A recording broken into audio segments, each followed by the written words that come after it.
Blaza, naomba unihudumie chapati 50 na kikombe cha chai, lakini iwe chai ya rangi. Blaza, chapati 50 unakula wewe peke yako au kuna wengine huko wanakuja? Nakula mimi hapa peke yangu. Unakula peke yako? Ndio. Huyu jamaa vipi? Chapati 50 hadi peke yake? Hao ndo wale wamekuja kuongeza kamshukule kingine kapili. Hapa kapo kamoja tu kamenishinda kulisha. Sasa itakuwaje akiongezeka na huyu? Hapo lazima nifanye mchakato nimfukuze tu. Asikia. Acha masiara wanangu. Hicho ni chakula. Kinatengenezwa watu wanakuja wanakula. Sasa wewe utakuwaje unasema chapati 50 mtu mmoja? Acha masiara. Brother, kuwa serious na biashara. Mimi nimekuja unihudumie, sio uanze kuniuliza maswali mengi. Sikia. Sisi hapo hotelini wote tuna msukule mmoja tu.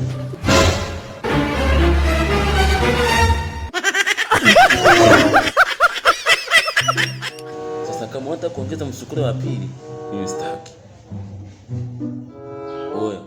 Wewe hujaja kula, wewe umekuja kufilisi chakula. Wewe ulishaona mtu ambaye amekamilika na kwa chakula chapati 50? Toka wapi? Watu wanakuja hotelini, wanakuwa chapati 2, 3. Mwisho. Sasa wewe unakuja unataka chapati 50, alafu na kikombe cha chai kimoja. Usitaki kuongeza tena ugumu. Nimechoka kuhudumia kama msukule ketu mwanangu. Usitaki kuniongezea tena mzigo. Kama mtu yetu nikamwambia tukako pale hivi. Kametulia tu.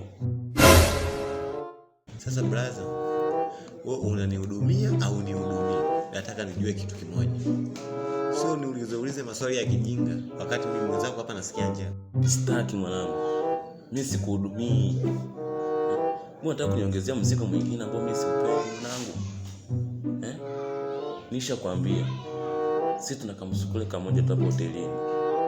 Tunakojua kanakula sana. Sasa wewe utakuwaje uje uongeze tena kamsukule kapili?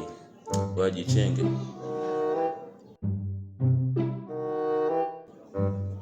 Tembea.